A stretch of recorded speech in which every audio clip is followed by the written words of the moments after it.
आपण एकटेच आहोत असं समजून आपल्याला आयुष्य काढायचं असतंय. मला जगायचंय. मी जर नसेल तर माझ्यासाठी माझी बायको शून्य आहे, कोणीच नाहीये, माझी मुलं नाहीये, काय आपल्यासाठी हे जग शून्य आहे. मग एकच निश्चय करायचे की मला जगायचंय. 3 मिनिटं जर आपल्याला काही जर आठवलं नाही, मग आपण ह्या संसारामध्ये आपण गुरफटून जातोय आणि त्याचा इफेक्ट आपल्या शरीरावर होतोय. हे तुम्हाला मान्य असो वा नसो, मान्य आहे. आपण गुरफटतोय, आपण उगाच टेन्शन घेतोय. कसलं टेन्शन घेतात? अरे होईल ना, कशाला टेन्शन घेतोय? माझ्या मुलांचं काय व्हायचं, माझ्या मुलीचं लग्न कधी होणार, माझ्या मुलीला ऍडमिशन कधी मिळणार, माझी बायको आजारी आहे तिचं कसं होणार, ती गेली तर मला खायला करून कोण देणार, आणि सगळं होईल.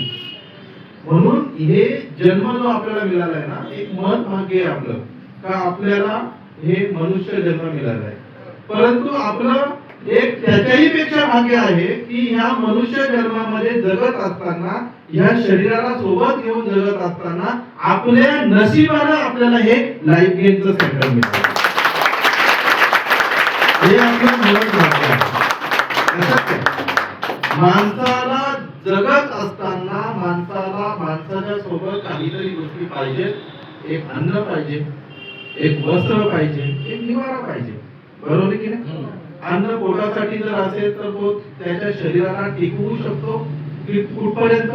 110 वर्षापर्यंत, 120 वर्षापर्यंत. बरोबर आहे.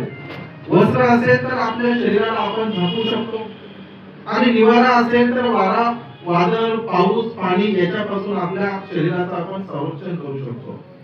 परंतु हे करत असताना आपल्या शरीराला 120 वर्षापर्यंत जगवून ठेवण्यासाठी आपल्या शरीरामध्ये एक निरोगी अवस्था उभी राहायला पाहिजे. हे आपण आपल्या संसारामधून आपण विसरलो. खरं की खोटं? आपण सगळे संसारिक माणसं आहोत. मग संसारामध्ये आपण एवढं गुरफटून गेलोय की आपल्या शरीरामध्ये ब्लड प्रेशर वाढत वाढत वाढत वाढत चाललंय, तरी सुद्धा माणूस कानाडोळा करतो. बरोबर आहे. कमरेमध्ये त्याच्या गॅप पडत पडत पडत पडत पडत चाललाय, तरी सुद्धा माणूस कानाडोळा करतो की नाही? आणि मग त्याचा परिणाम पुढे लकव्यामध्ये होतो. गुडघ्यामध्ये थोडीशी चमक येते, परंतु संसारामध्ये तू एवढा गुंतलेला आहे. अरे आहे ना संसार, तो कुठे पळून चालला आहे? तू जर मेला तर तुझा संसार तसाच उघड्यावर पडेल. कळतंय का मी काय बोलतोय? तुला जर पॅरालिसिस मारला तर तुझा संसार उघड्यावर पडेल. तुला जर गुडघ्यामध्ये काही मोठा प्रॉब्लेम झाला, तुझा संसार उघड्यावर पडेल. तुझ्या कमरेमध्ये जर 2-4 गॅप झाले तर तुला काहीच करता येणार नाही. मग सर्वात मोठी प्रॉपर्टी जर बघितली गेली तर आपल्यासाठी आपल्या शरीराची. बरोबर. याच्या जीवावर आपण आपल्या घराचे चारही काम व्यवस्थित ठेवू शकतो. परंतु हे आम्ही लाईफ मध्ये सांगतो, प्रत्येकाला सांगतो. आज मी तुम्हाला आपल्या थेरपीच्या माध्यमातून आपल्याला कसं काय मिळणार आहे हेही मी तुम्हाला सांगणार आहे. म्हणून आई बाबांना कृपया करून मी सांगतो की आम्ही खूप हजारो माणसं पाहतोय. तुम्हाला फक्त तुमचा कुटुंब दिसत असेल, तुमचा आजूबाजूचा शेजार दिसत असेल, म्हणजे 10, 15, 20 माणसं, 25 माणसं. एखाद्याच्या घरामध्ये लग्न असेल तर 500 माणसं दिसत असतील. बरोबर. परंतु आम्ही दररोज हजारो माणसं आम्ही पाहतोय आणि माणसांची अवस्था पाहतोय.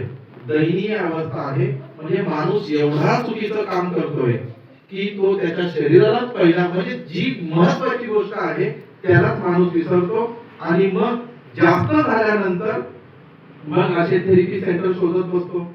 जास्त झाल्यानंतर मग हॉस्पिटल्स मध्ये जातो. हॉस्पिटल्स मध्ये गेल्यानंतर ते तर डायरेक्ट कापायलाच निघालेले आहेत. बरोबर आहे. आणि मग थोडं असेल तर मग तुमचं ऑपरेशन करावं लागेल.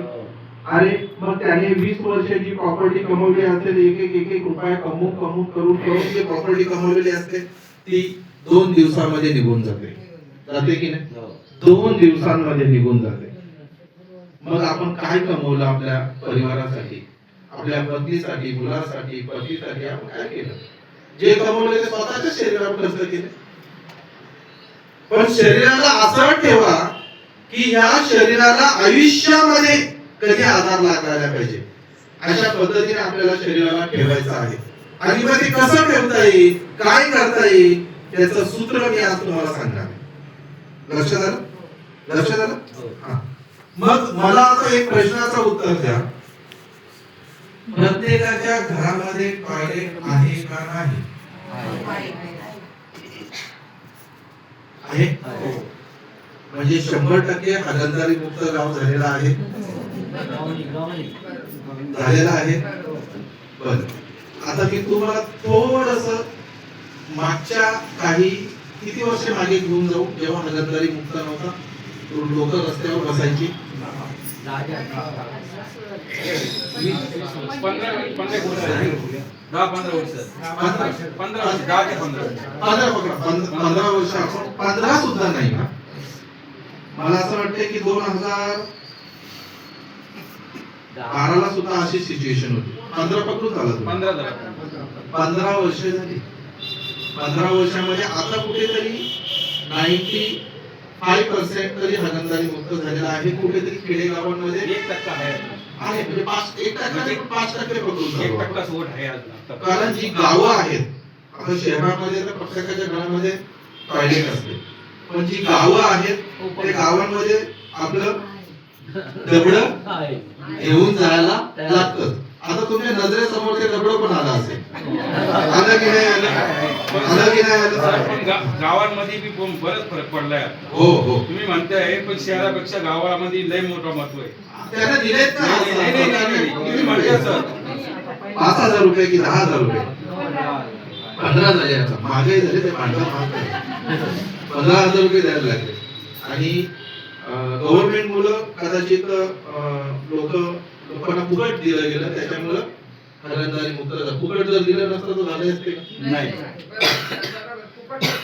फुकट दिलं नसतं झाले असते. शहरामध्ये ठीक आहे, शहरामध्ये माणूस जाऊ शकत नाही, तरी सुद्धा तुम्ही कधी मुंबईला प्रवास केलाय?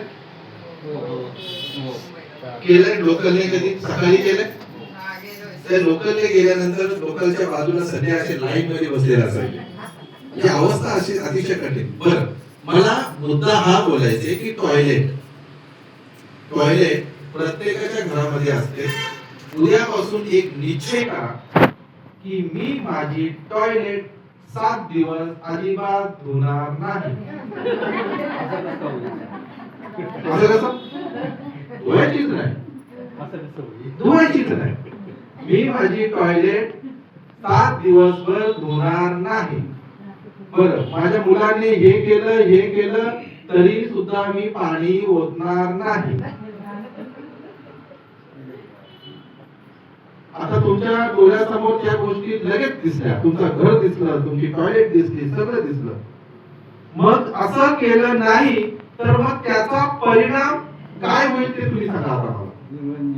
बोला ना, माझ्याशी बोला. दुर्गंधी म्हणजे काय? ते क्रिया सांगा. काय बोल? आजार वाढते. मी स्पष्ट शब्दात सांगू, सफेद किडे तुमच्या घरामध्ये येतील. बरोबर आहे? मग ते सफेद किडे तुम्ही झाडू मध्ये असे काढणार, मग ते असे वळवळणार, तुमच्या बिछाणावर सुद्धा येणार. कळतंय मी काय बोलतो? 2 BHK असेल तर दोन्ही बेडवर अरे इकडे किडा आला, तिकडे किडा आला. लक्षात आलं? ह्या गोष्टी होणार. आणि आता फ्लॅटची सिस्टम अशी आहे की किचनच्या बाजूलाच असतं.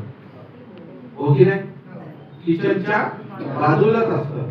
मग हा एकच